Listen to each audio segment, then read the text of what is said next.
Por supuesto que hoy es un día importante.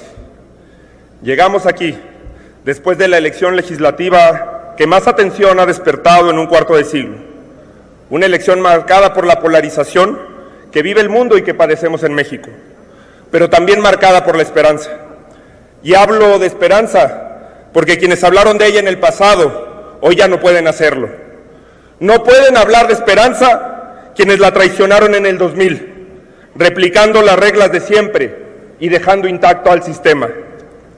No pueden hablar de esperanza quienes la traicionaron en el 2012, cuando nos prometieron cambiar y nos dieron la generación de gobernantes más corrupta de la historia.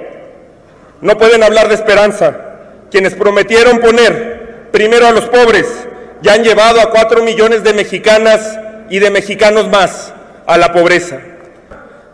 Aquí están nuestros votos si se decide a transformar realmente el país. Movimiento Ciudadano le apostó al cambio, pero tristemente no sucedió así. Usted tuvo en sus manos la posibilidad de hacer una transformación y se decidió a reforzar los andamiajes del pasado con actores del pasado.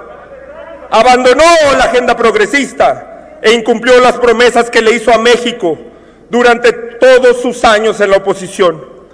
Representó la esperanza en sus discursos, pero en hechos se comportó como un presidente más de la mafia del poder. En un país al que le urge el diálogo, usted inició un interminable monólogo. Un monólogo en el que habla de un país que no es, de logros que no sucedieron, de héroes ficticios y villanos que ya no existen. Un monólogo basado en el rencor, en la confrontación y en la división. Un monólogo engañabobos, en el que se olvidó de una de sus máximas que hoy le recuerdo desde aquí. Tonto aquel que piense que el pueblo es tonto. Un monólogo que, hay que decirlo, le marcó el ritmo a los partidos tradicionales y que arranca todas las mañanas, pero gracias a ellos dura todo el día. Esta propuesta fortalece el cumplimiento de una de las promesas de la Cuarta Transformación, que ningún servidor público, incluido el presidente, encuentre protección en su cargo para evadir la justicia en un México que hoy está cambiando, pero que quedó muy herido tras décadas de impunidad.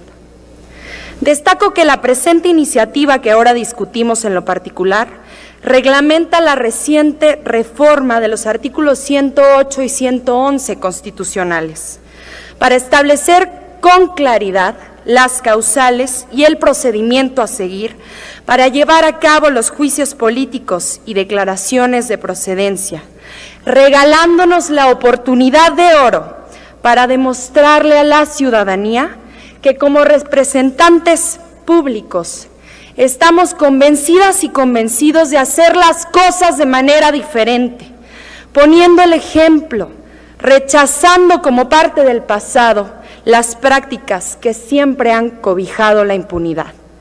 Las y los obradoristas tenemos la fortuna de contar con un líder político que dio la cara en esta soberanía cuando fue injustamente acosado y perseguido en su desafuero.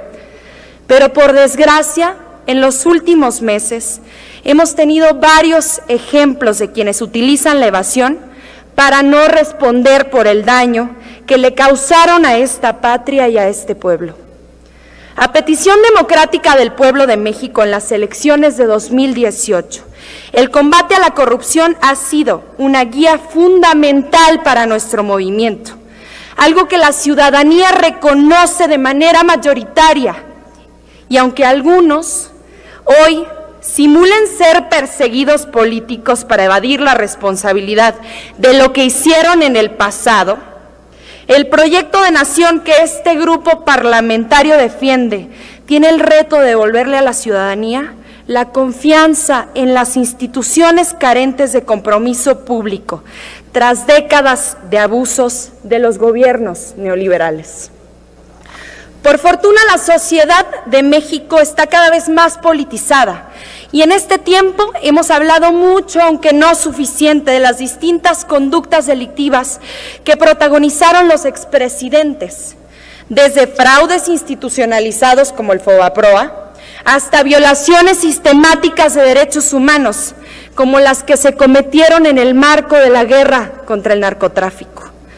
Si algo tenían en común los distintos agravios que los expresidentes cometieron contra el pueblo de México, era que apestaban a impunidad y a corrupción, y que se sabían protegidos por el pacto de silencio entre pares, que hoy algunos legisladores se atreven a ejemplificar con una frase verdaderamente explícita: si tocan a uno, nos tocan a todos, porque efectivamente el engranaje de la corrupción siempre estuvo bien aceitado, más allá del partido que estuviera en el poder.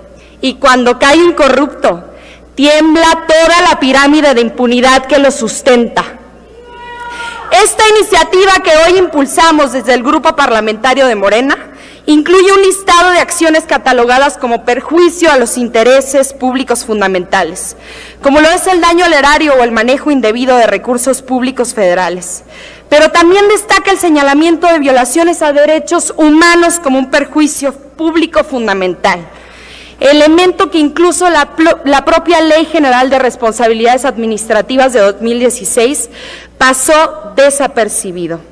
A pesar del largo historial de violaciones graves a derechos humanos que se cometieron desde el Ejecutivo Federal, les recuerdo a quienes olvidan pronto lo que ocurrió en Nochixtlán, Tlatlaya, Atenco o Ayotzinapa, que aún nos hieren y que algunos de aquí conocen también.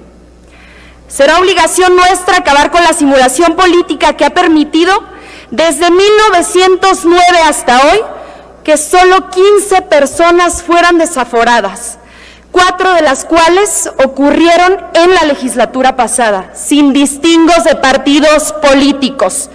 Tenemos la responsabilidad histórica de poner nuestro granito de arena por la dignificación de la vida pública nacional, tan demeritada durante décadas por corruptos y corruptores protegidos por sus pares. Ya basta de esconderse en el cargo para evadir los delitos cometidos. Ya basta de simular persecución política cuando emerge toda la suciedad que algunos esconden tras carreras políticas poco respetables. Es hora de acabar con el pacto de silencio, concluyo, presidente, de la vieja política. Acompáñenos en esta reserva para devolverle al pueblo la confianza en sus representantes del pueblo de México, para acabar con la impunidad que lacera la dignidad de la política. Arriba los de abajo y abajo los privilegios.